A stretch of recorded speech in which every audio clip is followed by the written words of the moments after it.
Ford does. 100% of the snaps.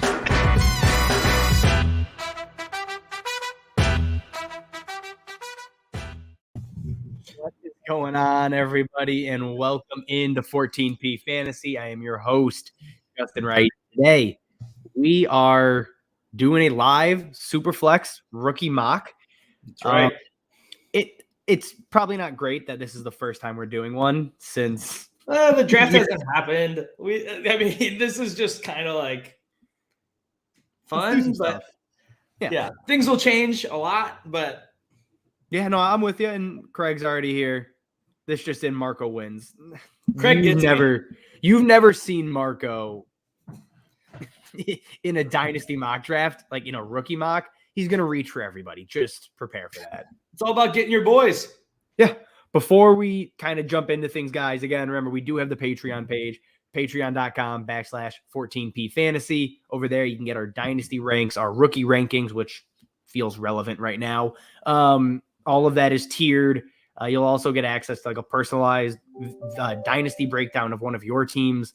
So there's a lot of stuff going on over there, and we'll have more for redraft season. But all right, the draft is full. The draft is already full. So you just want to jump into this, Marco? Let's do it. Let's do it. All right. So like we said, guys, we are running. The chat is yelling at me. So we are running a Superflex 12-team rookie mock draft. It is PPR because if it's not PPR, you're an idiot.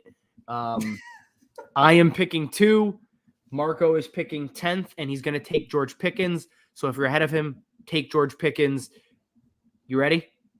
I'm going to take, I'm going to take Keontae Ingram.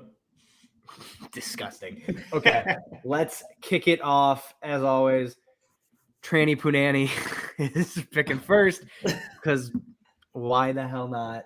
I feel like I need to zoom in on this draft board. Do it then. I will. Just let me make my pick first. Stop talking about it and be about it. Off the board first is Malik Willis. To me, I mean, the first 2 picks are, I think, locked in. From what it seems like, at least they should be. And in any order, I'm fine with it. I get taking. What's your trade, Craig? You son of a bitch.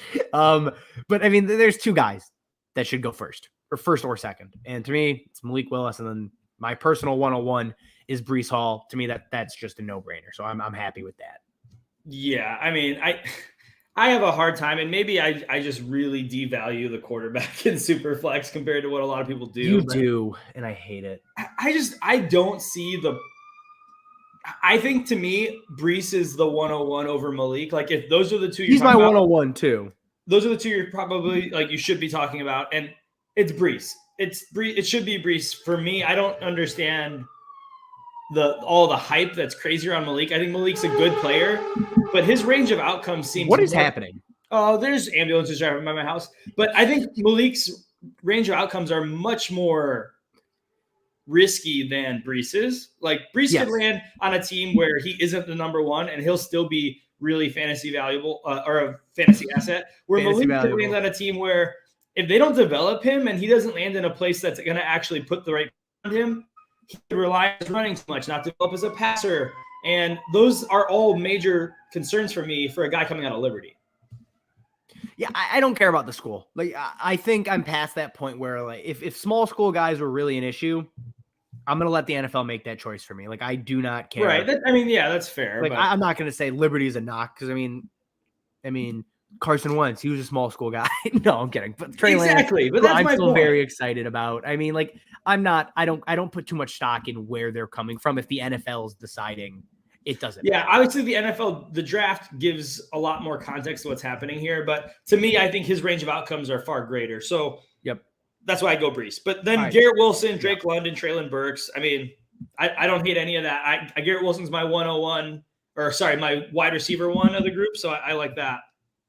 Yeah, I mean, Garrett Wilson, Drake London, Treylon Burks. These 3 are all in the same tier for me. And honestly, I'm not moving Treylon Burks. People think Treylon Burks is dead right now. Like if you're on Twitter, which most of you watching probably are, the hatred for Treylon Burks is just For no reason, keep in mind. For other than people got bored, Treylon Burks is falling down ranks.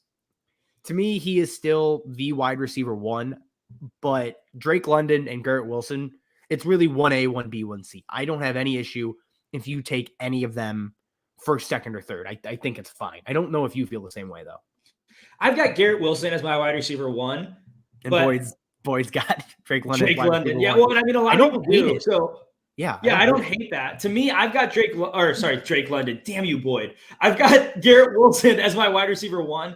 And then after that, I think 2 through 4 are kind of in the same range for me. Really? So I'm higher on Pickens than most. So he's in that conversation for me. But again, I don't hate any of those guys in the top 5. So yeah, I mean, so you have Garrett Wilson like tier by himself, which is the first. I can't get behind that. I think. Yeah, like, I have Drake London at 2. So Wilson is my 1C in that group of 3. Yeah, and again, I understand I'm a little bit higher on Garrett Wilson than a lot of people, and I mean Garrett Wilson's gotten a lot of hype lately, but I think he is kind of he's coming out as kind of the new age prototype wide receiver that has been successful for PPR and for the NFL lately. When you look at the Deontay Johnsons of the world, the Stephon Diggses of the world, like those are the guys that are starting to emerge as fantasy superstars at wide receiver position. I see that all over Garrett Wilson. Yeah, and you see Boyd here. Boyd as Wilson is 1C as well. And so I want to talk about those are the big 3 wide receivers for me. I know you have Pickens higher. That's fine. Chris Olave goes off as wide receiver 4, and then you get Kenneth Walker and Isaiah Spiller, followed by Jameson Williams. So your guy has not gone yet. We've also only seen 1 quarterback. Yep. Chris Olave is behind Pickens for me. He's behind Jameson Williams. Yeah. He's my wide receiver 6, 7 in that range. I don't know what it is. I have him at 7, 8, but yeah, right around there. I cannot get on board with taking him, in above Kenneth Walker specifically, but it just feels odd to me. I don't know. I can't put my finger on it. I mean, are you in or out on Chris Olave? I think you're lower on him than me, you said. Yeah, I'm a little bit lower, but I think it's all the same logic. Like, I think for me, I don't hate Chris Olave. I think he could be a pretty successful NFL player. It's just when I looked at and I broke down kind of the group of wide receivers here, he just kind of landed there. It's not like I was like, I have to move Olave down. He just ended up as, I think, my wide receiver 7 or something like that. So, and part of that is that the fact that Jameson Williams got a little bit of a bump because the guy's already working out. Like, what kind of superhuman weirdness is that? Like, he wasn't ever going to be behind Olave for me, but I think that's just crazy. So I think it's something to keep in mind. Are you do the pick? I was like, we know what it is. Well, I wanted for us to talk a minute so before I picked, but obviously after Jameson Williams, I have George Pickens. So I've got George Pickens as my wide receiver 2 in this class. I do think that he is really, really undervalued right now. He's a guy who dealt with injury, and that's his biggest knock. But when he is on the field, he has shown that he is a playmaker. Yep. He has a really, really nice production profile and draft profile and physical traits. So I think when you look at solely his time on the field, he can do it all. He can run the entire route tree. He's got a nice release package. He's aggressive at the catch point. I think there's so many good things about him. But one thing is he going to stay healthy? And I'm not going to knock him as that being a long-term concern. So, yeah, I was talking about this with one of the guys drafting with us, Hovis, who, if you guys watch our live streams, he'll do mock drafts with us. Yep. And he has the same concerns, right? I mean, he has Pickens a little bit lower. He has Olave ahead of him. He's an Ohio State guy, whatever. But the same kind of – my logic here is if the NFL decides the injuries don't matter, I don't care about them. Like, if he gets the draft capital first, early second, I don't care then. So I think his draft capital is going to surprise a lot of people. I think he's going to go much higher than people are thinking. Yep. And then you have Albie saying, do you guys factor in that Jameson was the clear wide receiver 3 behind Wilson and Olave at OSU? Yes and no. It's something you have to keep in mind, but I think we saw enough from Jameson Williams that it's kind of irrelevant. I mean, all 3 are really good. I think that's what we learned. Yeah. And I don't think it's a knock on him because you see guys transfer. Isaiah Spiller or Jerome Ford, transferred out of Bama, to Cincy and then popped off. Jerome Ford's my running back 5. So I think you have to, keep those things in mind, but I don't necessarily think they're, make or break. Like Justin Fields. Justin Fields transferred because he was behind Jake Fromm. And I think that's the example I'll always use where it's like, yeah, I think it's something to keep in mind. Those are obviously all good players, but I'm not worried about that. Jameson Williams is much higher than Olave to me. I think he's 1 or 2 spots above him. So it's kind of the same deal. Joe Burrow transferred. Yep. Because I think it was Cardale Jones. Like, oh, son of a. I'm happy that happened. So, all right. So we get Kenny Pickett and then Sam Howell. And I was just sitting here expecting Rachaad White to fall to me. He is a guy that if he gets, like right now it's still speculation. If he gets day 2 draft capital, he'll be in my first round. Like Rachaad White is a guy that he's basically even with Isaiah Spiller, if not ahead of him at this point. Just how the tiers have kind of fallen down that way. So now I got to think, all right. Yeah, I don't like. While you're thinking, obviously, Kenny Pickett and Sam Howell go off at the end of the round, and then Rachaad White, like Justin said. I think Kenny Pickett's an interesting one. Everyone's talking about his hand size. His hands aren't drastically smaller than Joe Burrow's, so let's move on from that. But to me, I think Kenny Pickett is probably one of the safer quarterbacks in this class. And I put that in safer in air quotes in the sense of, I think his floor is much, much higher. Like I think he could come in right now and be Baker level without any real support. And depending on his development and what happens, I think he could be better than that. So him and Malik Willis are kind of above the rest of the group for me by a good margin. And then Sam Howell is actually not my number 3 quarterback. I've got Matt Corral still at number 3. I know you do. And then I've got Sam Howell and Desmond Ridder kind of right there behind him. It's just disrespectful to Sam Howell, to be perfectly honest. The man lost every single weapon. All of his receivers, all of his weapons went to the NFL. And they were like, hey, you can figure it out, right? And then he didn't. So, because they don't have NFL talent on that roster at all. Including him. Don't shut the hell up. All right. I'm just kidding. I got my pick. Fine, but I got my pick here. There he is. I am going with David Bell. David Bell, again, he did not have the best combine. He is not the most athletic wide receiver. I think we know that. Yes. But he passes the eye test. So, like, I watched that, and I very much believe he can, win at the NFL level. There are countless examples of wide receivers that, can dominate and are not, freak athletes. Keenan Allen is one that comes to mind. And honestly reminds me a lot of David Bell. And he's going to operate out of the slot. He can work on the outside if he needs to.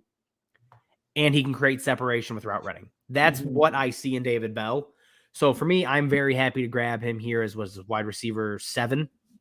I think, him, Jahan Dotson, Christian Watson, all of those guys kind of fall into this next tier after these first 6 go. Yeah. I'm not against that. I've got him and Christian Watson really close. Same. But yeah. I think we're both lower on Jahan Dotson. He's just the lazy route running and stuff pushes me off of him. Oh, he can make freakish catches. He's just not refined. And that can happen. But I can't do it. I don't know why. Yeah, no, I mean, I'm with you. I think you and me have been lower than consensus on Dotson, I think, since the very beginning of this whole evaluation process for this class. Yeah. No, yeah. I am actually baffled he went that early. So we got Chandler here saying Pickett's floor is a bad year of Baker Mayfield. That is not a starting caliber quarterback. There aren't even glimpses of great play in there. So his floor, I agree. Yeah, his floor is a backup. I mean, that's understandable. I do think from like a long-term career, he probably has the best chance to be a long-term starter here. But I mean, even when it comes to fantasy, though, I almost think I might want Sam Howell over Pickett because Sam Howell offers rushing. Like there is a real rushing upside. And landing spot matters a lot for that. They're in the same conversation. All these quarterbacks, every quarterback needs a good landing spot, I think, but all of these quarterbacks, especially because they're not the most like toolsy type guys, I think, outside of Malik Willis. Yeah, that's fair. Okay, so we got to talk my favorite late guy that should be earlier in my Real quick, guy. before you do, we got Courtney, who is thrilled in the chat right now. Matt Corral, do it. Yes. Skye Moore is another one. Yep, and there goes Skye Moore. I think, that's fantastic value there as wide receiver 9. And she's also asking, it's not tight end premium, which is why you're not seeing any tight ends here. Yep. And she's with you, Marco. Corral is better than Pickett and Howell. I have Corral after Pickett, but yes, I think he's going to be a decent player in the NFL. But okay, John Mechie, a lot of people are really kind of ignoring him for the most part, which is wild to me. I know I'm higher than a lot of people on John Mechie, but he truly, truly does remind me so much of Tyreek Hill. His versatility, his release package, obviously the speed, what he does in his game is so similar to what we can see or what we have seen from Tyreek Hill at the NFL level. I think he can do all of those things. The one big knock for him is that he's a body catcher. He catches a lot of balls, brings them into his body. If he can kind of clean that up, he is going to just blow up what people do in rookie drafts when they look back at this draft, because he truly can do all of the other things really, really well. And when you look at the Bama wide receivers production profile, it's a little bit different than looking at everyone else, because they have just had 3 or 4 years of just elite wide receivers coming out, or at least projected to be elite wide receivers coming out. So his production profile isn't that alarming to me. So I think he's going to surprise a lot of people. Early second is a perfect spot for him. Yeah, no, I am 100% with you on this. And we talked about this before the stream, but it's worth mentioning. Like, this draft compared to last year or next year's draft, it thins out so quickly. Yes, it does. I'm at the point after, I think Christian Watson just went, after him and Jahan Dotson go. I hate this draft. Like, why I did 4 rounds, I apologize. Like, it's it's ugly, but like you're starting to get to the point now where every running back outside of, I think, the top 4 are really dart throws right now. Like Jerome Ford, Zamir White, Damian Pierce, Kyron Williams, like those type of guys are Tyler Algier, thank you. Those type of guys are just, they're fun to talk about. I don't know how much I believe any of them actually hit without like almost a perfect landing spot. Yeah. So I'll tell you guys what I'm contemplating right now. Yeah. So I am in a spot where a lot of the top guys are off the board, but I'm looking at Trey McBride because I think he is probably the only tight end that's going to have a ton of fantasy value in the long term. R.I.P. Jalen Werdemeyer. Yeah, seriously. I think Jelani Woods has a lot of hype lately, and he really is an interesing prospect, but he could be one of those athletic freaks who just never pans out. We'll see. But I'm actually not going to go Trey McBride. I'm not a huge tight end and rookie draft guy because you can always kind of get them cheaper later. So I'm going to go ahead and go with Justin Ross. He's one of those guys similar to Pickens, similar to Mechie. Injury has been the major thing for him, but his wasn't like just a random injury. He had a spinal fusion, and so that's a major thing. But it has been treated. Foot surgery. He's actually played. He played from recovering from that, and he's just going to get better and better. I think once this recovery process as this recovery process continues, I've got him comped to a Michael Thomas, so I think he can do a lot. Especially if he gets a team who's going to use him similarly, where he can run these nice slant routes because he's a big-bodied receiver. He's great at the catch point. So I think Justin Ross is going to be a steal in draft, similar to John Mechie and George Pickens. Yeah, and I'll touch on that in a sec. But kind of going back here, this is looking like a big defensive draft, offensive talent estate. Oh God, yeah. This is very similar to what year was like EJ Manuel drafted. Yeah, I don't know off the top of my head, but that's an extremely bad draft, but it reminds me of that. I think I tweeted this out a couple of weeks ago. This draft, I feel like what it could provide to the NFL is a lot of like those role player, roster filler players who will stick around for a while, but none of them are like people you're excited to be on your team necessarily outside of the top handful, Yes, 100%. I mean, yeah, I don't remember the last draft. I mean, it's probably a couple of years ago, but where you are through basically 2 rounds and there's like 4 really relevant running backs even in a super flex draft. Like it's exactly what Chandler is saying here in the comments. Yeah. The drafts. Yeah. You guys can read it. That's a long ass message. Yeah. I'm going to let everybody else read it. Yeah, it's a defensive stack draft. I mean, there are guys that look like they can pan out, but I mean, we've seen plenty of high profile defenders flop as well. So it's not that it's not that it's any safer. You just don't have any kind of leeway. It feels like it's gross. It's objectively gross.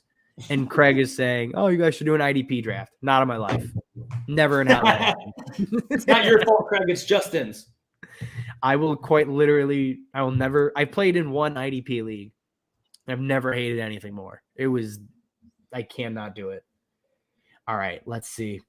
So you're looking, I mean, Kyron Williams is here still. I mean, Carson Strong, I know people like. Kyron Williams is, I don't have any interest in him after his athletic profile has kind of been rounded out. No interest, but yeah, I mean, don't reach for him.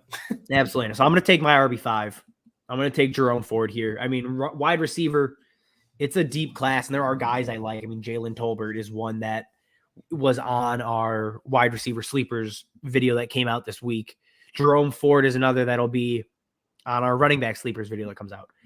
Jerome Ford is not a pass catcher, so do not, go out and think he's going to be a true three down back. Three down back. He's going to be a 2-down hammer with red zone work, and that's fine. I mean, again, he transferred from Bama. Again, maybe a knock to some. I don't particularly care. And then he thrived at Cincinnati. The guy is a absolute smash runner between the tackles, and those type of big backs are the ones that, even if he gives you 1 or 2 seasons, they find relevance, in short spurts a lot better than some of those super low end pass catching backs that get relegated to like special teams. So Jerome Ford is a guy I think him and Zamir White could have not great careers, but good enough careers to be relevant here and there for fantasy. Yeah, I think honestly, when I'm looking at the picks that came, to wrap up the second and start the third, I think I wouldn't be surprised if we start seeing a Tyler Algier jump and move into that James Cook position here at the end of the second. And I don't hate it. I don't think it's necessary, but I don't think it's an awful move there. Jalen Tolbert, I think, is an interesting guy to keep an eye on. I think landing spot and draft capital are going to be huge for him to see what the NFL thinks of him and the role he's going to be able to fill early. I need you to acknowledge the message. 2-down hammer was Marco's dancing him for a few months ago. I mean, I'm okay with that. You're not wrong, Craig. But yeah, I mean, here's the thing. At this point, I'm very much a fan. Like when I draft, and I think everybody should do this, is in the first round, I'm the top 8-9 picks. I'm drafting off of talent. I care about talent, and that's about it. When you get down to the third round, landing spot matters at that point, right? You're paying attention to draft capital and landing spot. Yeah, that's where it should shift your board. So a lot of these guys, Dameon Pierce, Jerome Ford, Algier, one of these guys is gonna land in a good spot. Somebody's gonna land in Atlanta. Somebody might land in Buffalo as a late pick. Those guys will shoot up rookie drafts. That's a guarantee. Right now, is you're trying to guess, okay, who the hell gets the best landing spot? Right. Well, and I mean, obviously, like you said, right now is a little bit of a weird time, but if you were, the second half of the third through the fourth, and if you draft 5 rounds of rookie drafts, oh God, take all the running back gambles you want to take if you believe in these guys. I would rather do that than go grab some random speedy wide receiver that you think could eventually break onto the scene, because I think that's far more rare and far less interesting of a move to make. Also, Hovis texted me, Pimpleton. I just ignored it because I thought that Hovis is pulling an April Fool's joke on us. He created that player in the sleeper database. I read it and my name, I just skipped over. I was like, there's nothing there. And just went to the next pick. You doing work right now, Marco, in the middle of the day? What are you doing? Yeah, I know. It's really messed up. So there goes Kyron Williams, your guy. I don't know. Are you still high on Zonovan Knight, or is that faded? I'm still high on him. I think he is probably my running back 5. But I mean, again. Oh, you drafted him. I didn't even see you took him. Yeah, I'm the one who took him in the third. And I think he will go anywhere from the beginning to the end of the third. Like that third round is going to be probably where he goes. And I think his draft capital could actually make him an early third lock, because I think he's going to get decent draft capital. And he's a guy who's not going to probably blow up a lot of teams' running back rooms, but he is going to be a guy who I think if he lands on a team that doesn't already have an established clear number one, he'll force his way onto the field, even if it's in a committee type role. Yeah, I'm with you on that. I mean, at this point, I don't know if you can you really go wrong? Yeah, and I really like Hassan Haskins as well, who just got drafted. Yeah, so at this point, you're looking at Isaiah Likely, Jelani Woods would probably be, if you're looking at tight end, I think would be the better pick here. But there's a running back, I mean, Tyler Beatty, I don't know how to pronounce it, I don't care. It doesn't matter. Shifty as hell, super productive. Again, he reminds me of Giovanni Bernard. And at this late, if he's a guy, again, I've said if he's a guy, here's a guy like freaking Chris Collinsworth. If he lands in a good spot and ends up being a 4th or 5th round pick, I'll probably draft a good amount of him. But just because you're looking for production, and he has it. And again, you're throwing darts in the 4th round. Yep. The better pick or the better move is trade your 3rd round pick, trade your 4th round pick away, and use that to go upgrade a different offer. You're 10 times better off not even making these picks. And then people will say, but Elijah Mitchell and Chase Claypool. Okay, that's fine. It's like a 25-30% chance any of these guys hit.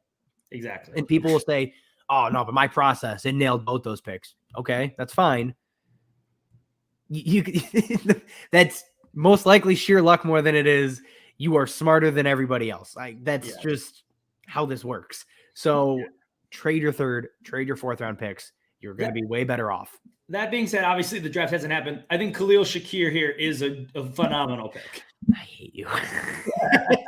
I do think Khalil Shakir is going to get the draft capital that will be enough that we see him on the field. Yeah. I mean, once receivers hit the 5th round, dang it!